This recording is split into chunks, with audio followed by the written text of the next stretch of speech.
Welcome back to Cask and Point. Today is day 18 of our New Era Bourbon Club advent calendar, where from December 1st through December 18th, we'll be trying 25 fun, funky, mysterious samples. We're going to give tasting notes, we're going to rate it, we're going to find out what we're having at the end. You guys have heard the spiel already. Let's get into day 18.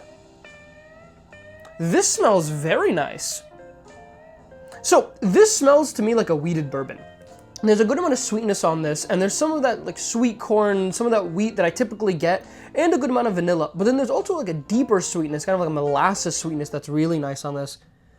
And there are some fruity flavors as well. There's actually a little bit of strawberry on this, which I don't typically get on whiskeys. And there are some other berry flavors. There's some blackberry, some blueberries, more typical berry flavors. And definitely a little bit of oak on this. Oh, this is going to be difficult to figure out because I wouldn't be shocked if this is a really sweet rye, especially after in the mid-teens when we had a lot of ryes there and I didn't get a single one as a rye. But this could be like a just really, really nice rye, or this could just be a very sweet bourbon. Because now I'm also getting a little bit of sugarcane, a little bit of seagrass, which I typically get on ryes. Overall, though, this is really complex. I'm pulling out a lot of elements on here. I'm excited for this one. The color is also quite nice, too. I think we're drinking something pretty fun. Let's find out what it is.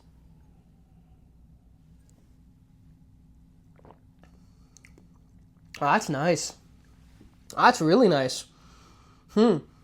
So, the flavor profile does give me a lot of those elements on the palate. It gives me a flash of sweetness, then it gets into a little bit of like herbal notes, a little bit of oak, and then it kind of comes back with the sweetness at the end. And I will note, it's probably a medium finish. It's not super long.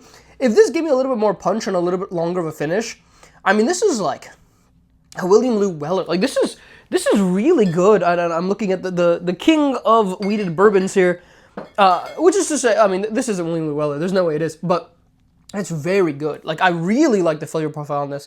And we're gonna find out at the end of this video that we're drinking like a $50 rye that like sits on the shelf and everybody thinks is totally trash. But I'm thinking high 7s, low 8s. This is definitely one of the better ones we've had in this entire calendar so far. And again, I'm giving a lot of those elements. They're still there. Let's take a second sip here.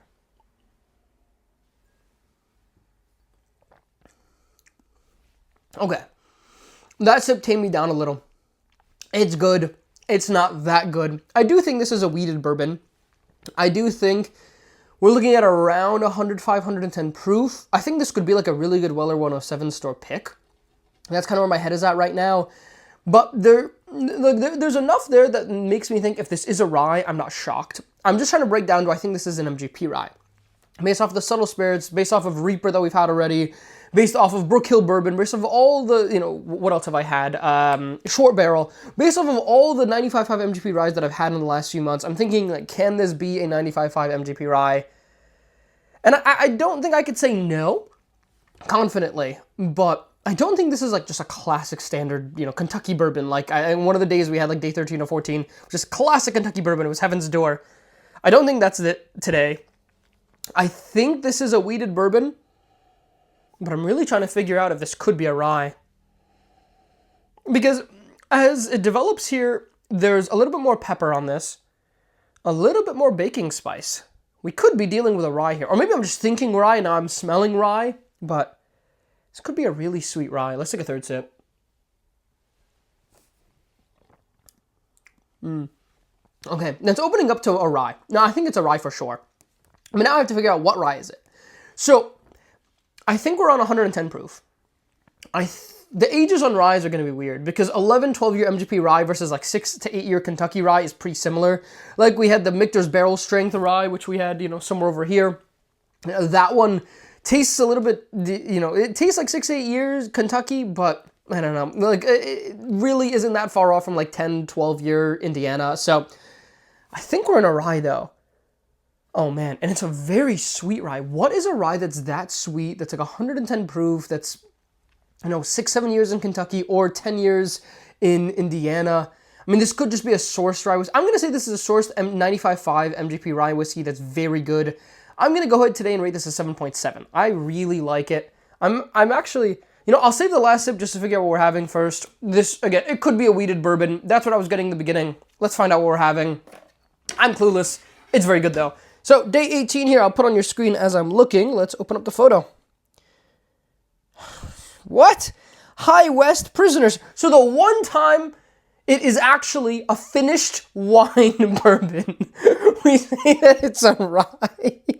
Oh man, that is so funny. Yeah, so Prisoner's Share, if you don't know, is High West. They've done 2 batches. They've done 2022 and 2023. This is the 2022 batch. It's 102 proof, so we were about right on the proof. We were a little bit high, but yeah, it's definitely not super high and super proofy there. That's so funny. Man, the one time it's actually a finished wine, we said it was a rye. Okay. Well, I kept thinking they were finished bourbons, and then they kept being ryes, so now I said, fine, it's a rye, and now it's a, I don't know. I don't know how people think with these things, and if they think they're similar, but, so we do have a little bit of notes here, but it just gives us information. High West, the Prisoner Share, blend of straight whiskeys, both rye and bourbon, finished in the Prisoner Red Blend wine barrels, 102 proof, batch 22G12, which is 2022. So, Prisoner's Share. This bottle, I believe, is $185 MSRP. I did buy it once, actually, in stores. I did see it once for MSRP, and I bought it. And it's good. I hadn't tried it. I ended up giving it to a friend, but I've heard good things. I'm glad I got to try it here with you guys today. It's nice. Yeah, and as I sit with it more, obviously, those kind of weeded bourbon notes end up, going to much more of a, weeded bourbon, wine-finished bourbon kind of thing, which totally adds up. I think 7.7 is fair. I think it's very good. I think this blows Midwinter Night's Dream out of the water, to be clear. But I guess it is a mix of rye and bourbon, so I was getting a little bit of rye there. We weren't that off, but we were pretty off. Anyways, I hope you guys enjoyed it. I hope you all have a lovely rest of your day. Catch you all in day 19.